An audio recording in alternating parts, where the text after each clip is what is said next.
2012 યોજાયેલી ગુજરાત વિધાનસભા ચૂંટણીમાં મુખ્યપ્રધાન નરેન્દ્ર મોદીએ કરેલી ઉમેદવારીને રદબાતલ ઠેરવવા કરાયેલી એક જાહેર હિતની અરજીને સુપ્રીમ કોર્ટે ફગાવી દીધી છે। આ અરજીમાં એવી દલીલ કરાઈ હતી કે વિધાનસભાની ચૂંટણીમાં ઉમેદવારી ફોર્મ ભરતી વખતે લગ્નની માહિતી દર્શાવતા ખાનામાં નરેન્દ્ર મોદીએ કોઈ વિગત ભરી ન હતી, આથી તેમનું ફોર્મ અમાન્ય ઠેરવવું જોઈએ।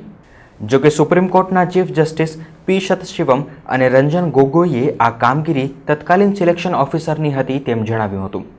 ઓફિસરે માન્ય ઠેરવેલા ફોર્મ અંગે ફેરવિચારણા કરવાનો કોઈ સવાલ જ ઊભો ન થતો હોવાનું જણાવી કોર્ટે આ પીઆઈએલ ફગાવી દીધી હતી। અબડાસાના કોઠારા ગામના કામેશ્વર મહાદેવ મંદિરે અતિરુદ્ર યજ્ઞનો શુભારંભ થયો છે। બીકાનેરના પંડિત નથમલ પુરોહિતના આચાર્ય પદે આયોજિત યજ્ઞ પૂર્વે જલયાત્રા નીકળી હતી, જેમાં વિવિધ સંતો, મહંતો અને ભક્તજનો જોડાયા હતા। વિશ્વ શાંતિના અર્થે આ યજ્ઞનું આયોજન કરાયું છે, જેમાં દશનામ જૂના અખાડાના આંતરરાષ્ટ્રીય સભાપતિ ગિરિજાદત્ત ગિરીએ દીપ પ્રાગટ્ય કરી ધાર્મિક કાર્યક્રમનો શુભારંભ કરાવ્યો હતો। આ હવન 1 ડિસેમ્બર સુધી ચાલવાનો છે।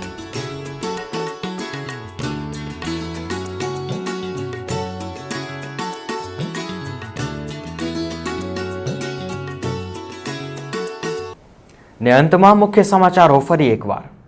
ડેન્ગ્યુના કાતિલ સકંજામાં સપડાયું કચ્છ। કુલ પોઝિટિવ કેસનો આંકડો 264 પર। નવેમ્બરના 21 દિવસમાં જ નોંધાયા વધુ 60 કેસ। વધતા કેસ સામે આરોગ્ય તંત્ર નાકામ। સ્વતંત્ર નગરપાલિકા જાહેર કરવાની માંગ સાથે ભુજ નજીક આવેલા માધાપર નવાવાસના રહીશોએ પાડ્યો સ્વયંભૂ સજ્જડ બંધ। જૂના વાસ સાથેની સંયુક્ત નગરપાલિકા સામે દર્શાવ્યો વિરોધ। તો ભુજમાં બીજા દિવસે પણ દબાણ હટાવ ઝુંબેશ યથાવત। એરપોર્ટ રિંગ રોડના દબાણકારોએ વૈકલ્પિક વ્યવસ્થાની માંગ સાથે કાઢ્યો મોરચો। કોંગ્રેસ પણ મેદાને। નમકમાં આયોડાઇઝેશનની ઝુંબેશની સફળતા અંગે અમદાવાદમાં યોજાયો સેમિનાર। મંત્રી વાસણ આહિરે મીઠા ઉદ્યોગને નડતા પ્રશ્નો દૂર કરવાની આપી ખાતરી। કચ્છમાં વન અધિકાર કાયદાના સુચારુ અમલ માટે યોજાયો વર્કશોપ। ગ્રામ્ય સમિતિઓની ઝડપથી રચના કરવા કલેક્ટરે આપી ખાતરી। અધિકારીઓને અપાઈ સમજ।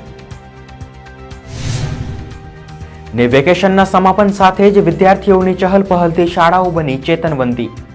પ્રથમ દિવસે જોવા મળી પાંખી હાજરી। સોમવારથી રાબેતા મુજબ શરૂ થશે શિક્ષણ કાર્ય।